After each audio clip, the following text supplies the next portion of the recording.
भारत के स्वतंत्रता संग्राम में पुरुषों ने बढ़ चढ़कर तो हिस्सा लिया ही, वहाँ महिलाएं भी पीछे नहीं रही।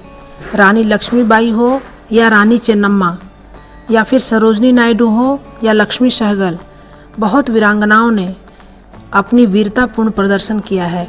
आज हम लोग कुछ वीरांगनाओं की चर्चा करेंगे। रानी लक्ष्मीबाई, जिनका जन्म 1835, मृत्यु 1858 में हुआ। झांसी की रानी लक्ष्मीबाई की शहादत को कौन नहीं जानता। रानी लक्ष्मीबाई हमारी अनंत पीढ़ियों तक वीरता का प्रतीक रहेंगी। रानी लक्ष्मीबाई ने 1857 के पहले स्वाधीनता संग्राम में अंग्रेजों के दांत खट्टे कर दिए और लड़ते लड़ते शहादत को प्राप्त हुई। कवित्री सुभद्रा कुमारी चौहान ने तो खूब लड़ी मर्दानी वह तो झांसी वाली रानी थी में लक्ष्मीबाई की वीरता का खूब प्रदर्शन किया है।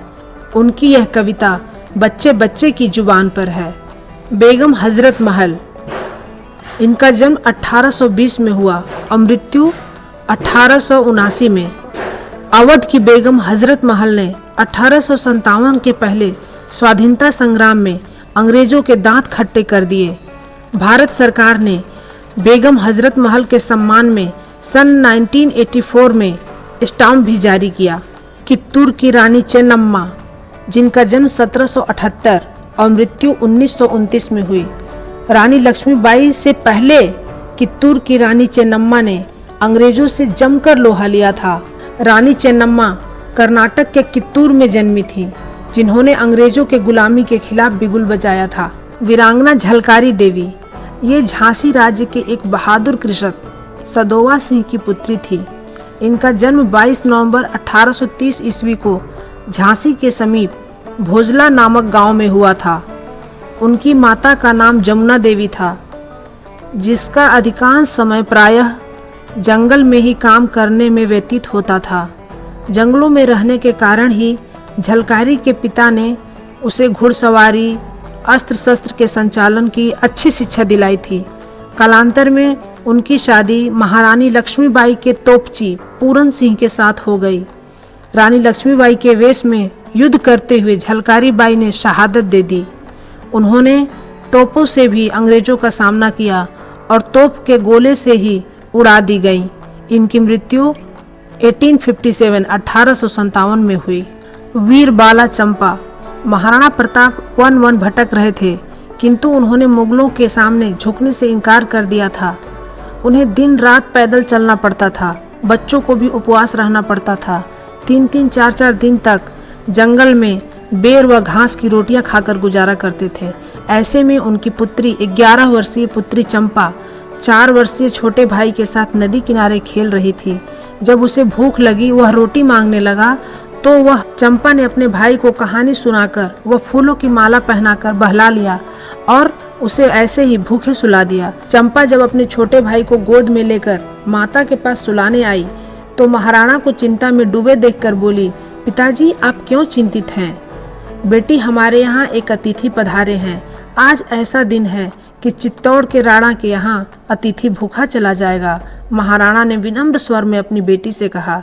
चंपा बोली, पिताजी आप चिंता न करें, हमारे यहाँ से अतिथि भूखा कभी नहीं जाएगा। आपने मुझे कल जो रोटी दी थी वे मैंने भाई के लिए बचाकर रखी थी, वह सो गया है, मुझे भूख नहीं है। आप उन रोटी को अतिथि को दे दीजिए।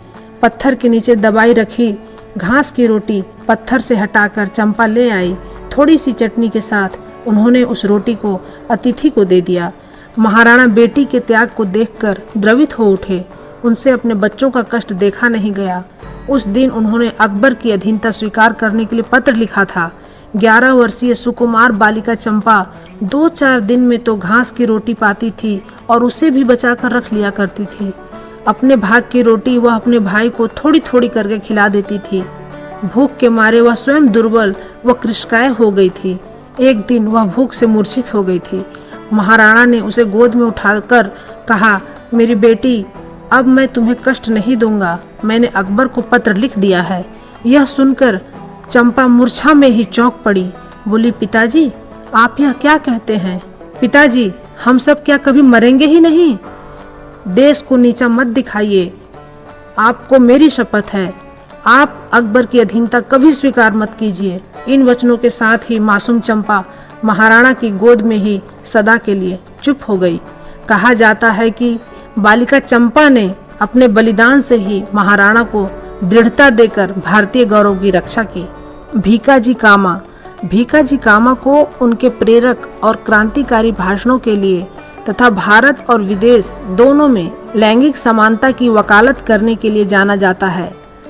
एक वरिष्ठ नेता की तरह उन्होंने कुछ महत्वपूर्ण सामाजिक मुद्दों पर दुनिया का ध्यान आकर्षित करने की कोशिश की। 22 अगस्त 1907 स्टटगार्ट जर्मनी में अंतर्राष्ट्रीय सोशलिस्ट सम्मेलन में कामा ने ध्वज फहराकर, जिन्हें उन्होंने आज़ादी का प्रथम ध्वज कहा।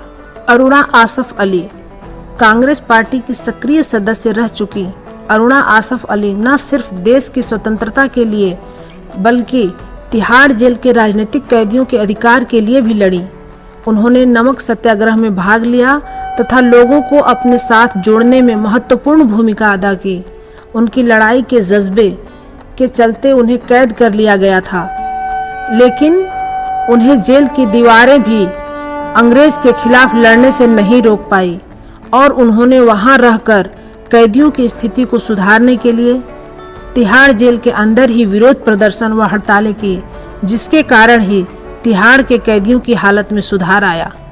डॉक्टर लक्ष्मी सहगल पेशे से डॉक्टर लक्ष्मी सहगल ने भारत के स्वतंत्रता संग्राम के साथ ही साथ सामाजिक कार्यकर्ता के तौर पर प्रमुख भूमिका निभाई थी।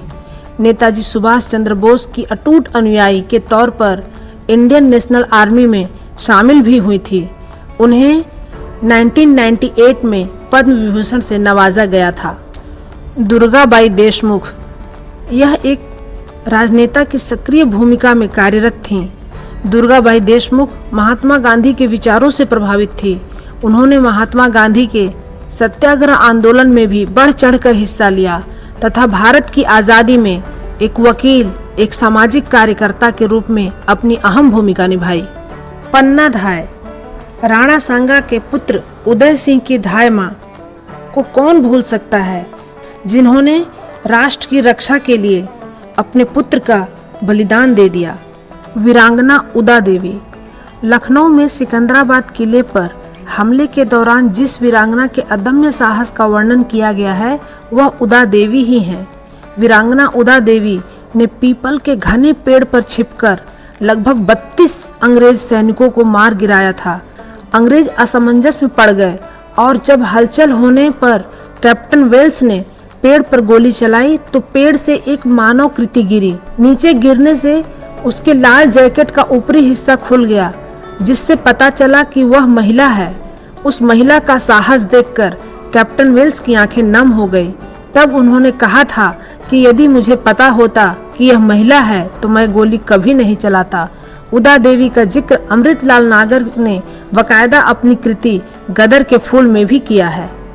नंगेली एक ऐसी वीरांगना जो केरल राज्य में अपने स्तन को ढकने के लिए अपने स्तन ही काट दिए। केरल के इतिहास के पन्नों में यह बात लगभग 100 से 150 साल पुरानी प्रतीत होती है, जब केरल के बड़े भाग में त्रावणकोर राजा के राज का शासन था।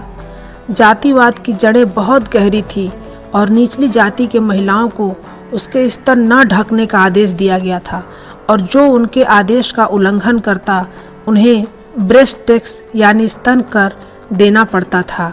कर मांगने आए अधिकारी ने जब नंगेली की बात को नहीं माना तो नंगेली ने अपने स्तन खुद काटकर उनके सामने रख दिए, लेकिन इस साहस के बाद खून ज्यादा बहने से नंगेली की मौत हो गई। बताया जाता है कि नंगेली के दाह संस्कार के दौरान उसके पति ने भी अग्नि में कूदकर अपनी जान दे दी। नंगेली का यह साहसिक कदम अपने लिए ही नहीं था बल्कि सारी औरतों के लिए था। नतीजा यह हुआ कि राजा को ये कर वापस लेना पड़ा। तो मित्रों, कैसी लगी यह वीडियो? भारत की वीरांगनाओं से संबंधित जो भी मन में सवाल आते हैं, जो भी मन में विचार आते हैं, तो कमेंट करके ज़रूर बताइए। हमें बहुत खुशी होगी। धन्यवाद।